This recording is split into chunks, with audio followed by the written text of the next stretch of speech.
Welcome to my studio. I am MJ from MJ Hobby Corner, and today I just want to show a little bit on the stuff I've been working on the side.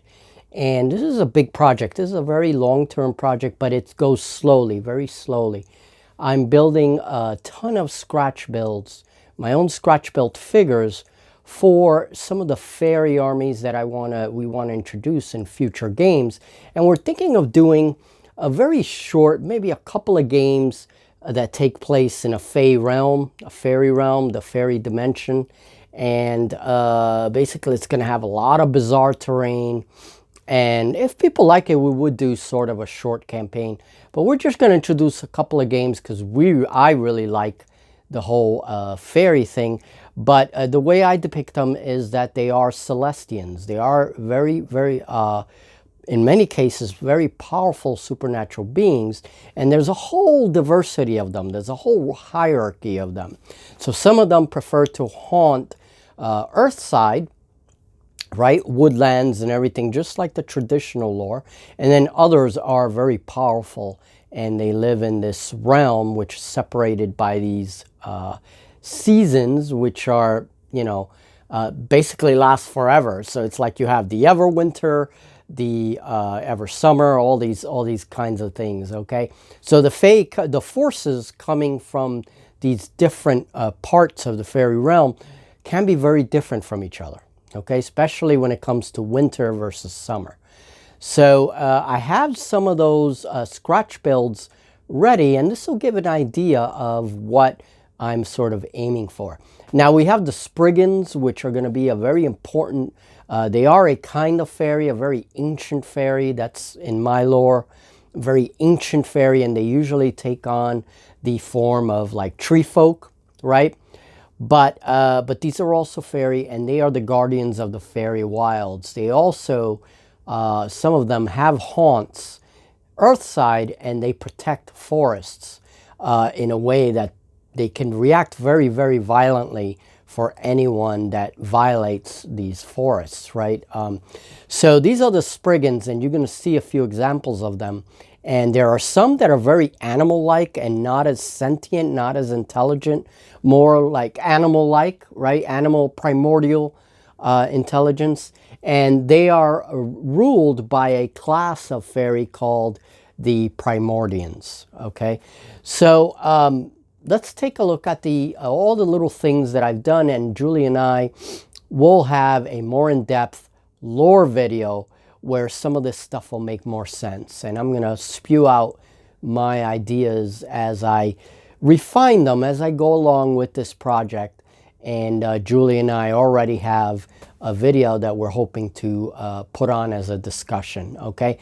And so this will be part of the forces of nature that we are kind of designing, my own little like official forces of nature thing for the channel, and it's going to involve the fairies. They're the most powerful in that group.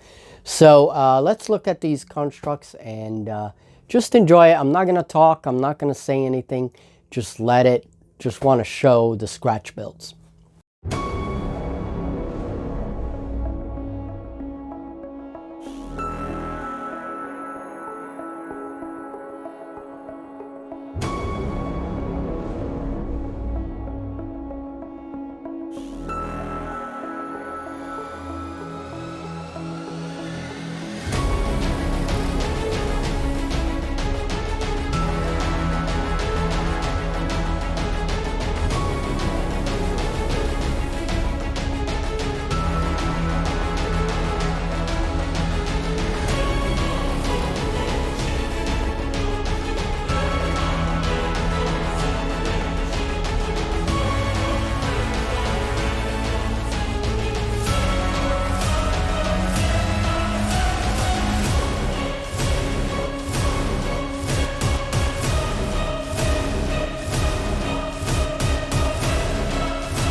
so there it was. So I want to save my force list construction and all that, and what kinds of game rules we'll use for these forces in our future videos. So I didn't want to say too much in this video. This is just to show you the scratch builds. One important thing about the scratch builds, I've adopted a whole new technique that doesn't involve clay. For the most part, there will be a couple of sculptures, yes, where I will sculpture with clay. But these involve very low budget techniques, very low budget materials, recycled materials, okay? And that's the crucial thing about this scratch build. Everything from pipe cleaners, forks, even the cottony stuff that you see in some like cushions, even that stuff. And I burn it and heat it up, you know, with a little bit of heat, and it just changes its properties. And that's how I'm able to do a lot of these scratch builds. We'll have another video talking about how to design the scratch builds, because they can be used not just for fairies, they can be used for all kinds of things, to make alien creatures, you know, all that stuff. That'll come in the future, okay? That's later on in the future. So have a good one, folks, and thank you again. And I hope that you enjoyed this brief video. Well, not so brief, I guess, but hope that you enjoyed this video. We'll talk very soon. We are playing 2 games, and I am very busy editing those 2 games. So in the meantime, there you go. All right, have a great one, folks. We'll talk very soon.